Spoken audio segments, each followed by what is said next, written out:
Welcome back to another episode of Import Modify. This episode, we're going to continue installing the polyurethane bushings on the car. I got a couple more items in. We'll go over it here in a minute, so stay tuned.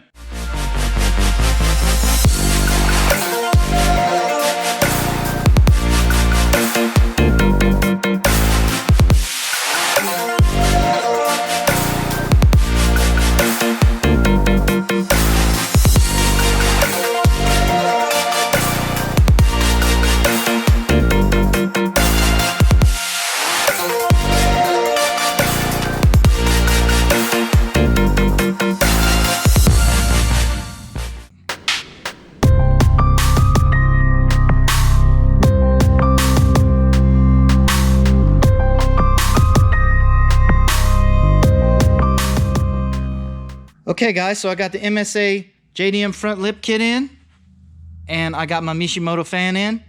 So we can mount that up, take care of the coolant issues, and we can also mount this lip kit up to give it more contrast in the front, because as you can tell right here, I had to trim a lot in order to make the intercooler fit, and it just doesn't have enough on the bottom to make it proportionate with the top. So this lip kit is going to give it that. And this lip kit here, I am very surprised in the quality of it, because this is like the first lip kit I've ever bought that actually has mounting studs in it, and that's pretty cool. So it's got mounting studs, so once you drill the holes for the studs and you put them in place and tighten them down, it's going to look very clean, and you're going to have no worries about being secure on the bottom. It's going to make it very sturdy, very durable. Now I have to trim this piece out right here because the intercooler, the way it sits on the bumper, it's just not going to have room for that lip. So I'm going to have to trim this up, do a couple test fits, make sure that it fits right, and then after I get it to fit right, on a later day, I'll take it back off and, prime it and paint it.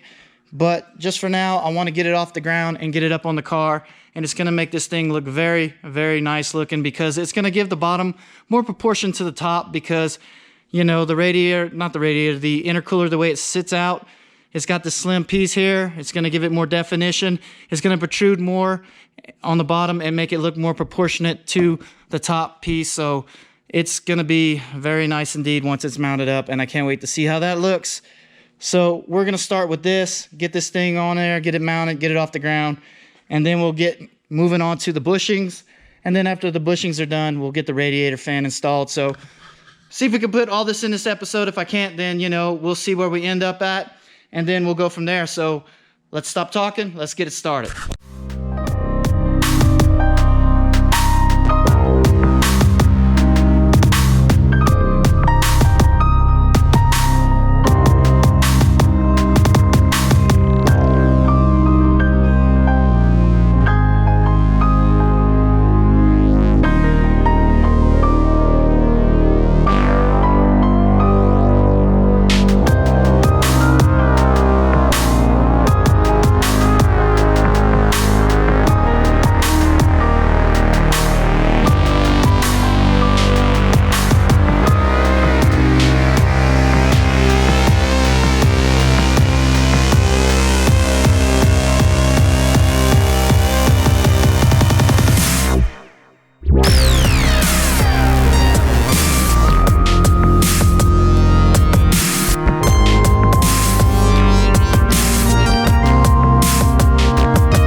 Alright guys, so I got it mounted up for the most part, and this piece is fiberglass. It's not like polyurethane, so it isn't as pliable as the polyurethane, but for the most part, I was able to get it right. Now I had to trim off more than expected in the front in order to get the clearance for the intercooler. And I lined up the edges here and here. And by doing that, you know, fiberglass isn't 100%, you know, correct most of the time in the mold. So this lip didn't come over the edge. I had to trim it in order to get it to fit on that side. And I had to do the same on this side. And this side comes up just a little bit short than the other side. And it is fiberglass, like I said, so it has a little bit of separation between the body line. Now I'm gonna trim some more in the future and get it to fit a little bit better right here in this area. And this area right here. So the thing about fiberglass is you have to work it to get it to fit just right, but for the most part, I'm pretty happy with it, and it does look a hell of a lot better. And this is what I was talking about. You got the top of the bumper cover, and now the bottom sticks out more to match the top, and it gives it that nice unison look. So pretty happy with the results. Now this crash bar right here, the bumper bar, it was hit once upon a time right here, and it's kind of tweaked. And when I cut the intercooler out, I cut it flush on the bar. But once I mounted the intercooler, since the bar is tweaked, it makes the radiator kind of sit a little, the intercooler sit a little offset. So in the near future, I'm gonna have to get me another crash bar and recut it to mount the intercooler up, and then it'll sit just right in there. But I'm very pleased with it, and it looks very nice indeed. So this is just a mock-up. I will have to take it back off, prime it, paint it, and do a little bit more trimming here and there in order to get it to fit just right. So we're good to go on that. Pretty happy with the results. So now I'm going to go ahead and either do the bushings or do the radiator fan. I don't know yet. We'll just see how it goes.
Alright, so we got the Mishimoto fan mounted up to the radiator, and I'm doing that with zip ties. Got the springs on the back, clamps on the other side. Haven't chopped them off yet, but basically what I'm going to be doing is just running the wiring from here. I got spade connectors on this right here, and I'm going to put some heat shrink over it once I get it all set up. But basically I'm going to be running from this connector here along where the harness is up to the ground, from the power up through the bulkhead to a switch, back through with an inline fuse, back to the connector here for the fan.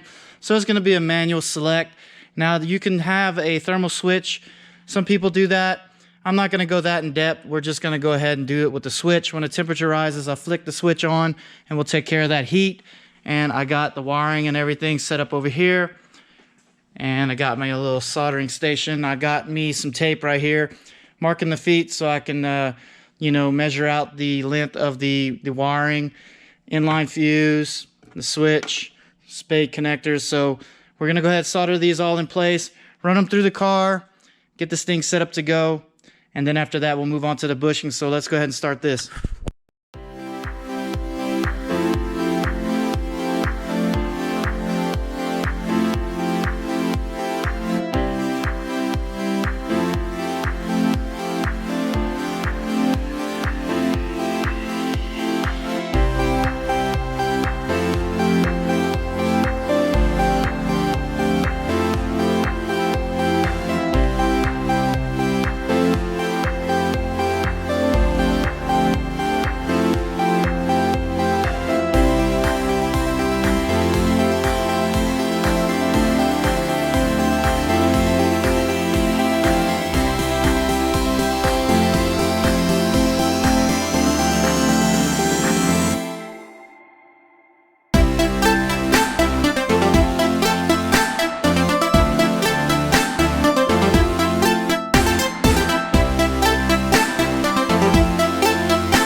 All right, so I just got done wiring it all up. I got the clamp down right there, holding the wire in place, and I got it running along the factory harness up to the ground, splitting off, going through the bulkhead to the switch, which is mounted just behind the wideband sensor, coming back with a 10 amp fuse. Now, they state that this thing has a 7 amp draw, so 10 amps should be good. If we get a short, it'll pop it, no big deal. I'm gonna go ahead and turn it on.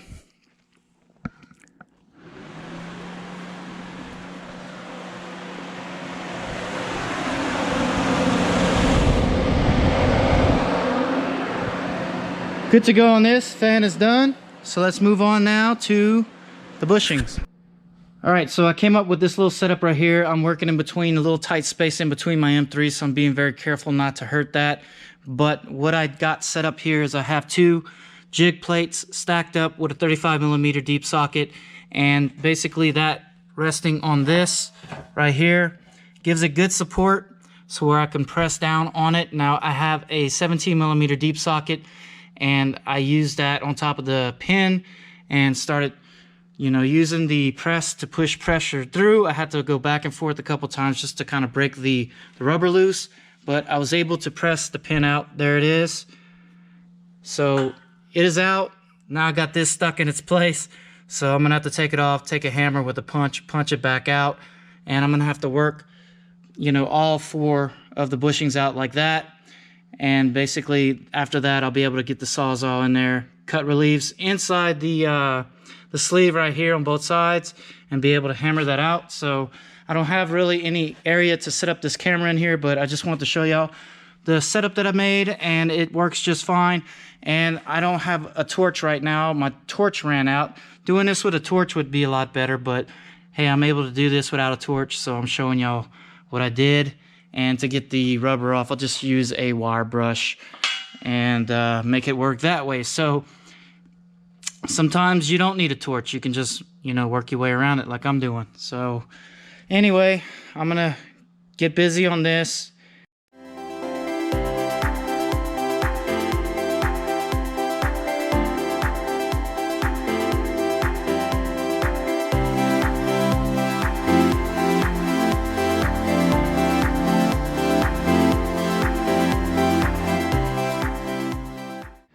Alright guys, so I've been at this thing for like 2.5 hours, and I gotta tell you, I thought I'd have them all done by now, but unfortunately I was only able to get that one out, and I'm like halfway there on that one, and it is very hard to get those damn things out. That one right there is stuck in there like cement. Haven't even tried to attempt to get those out yet.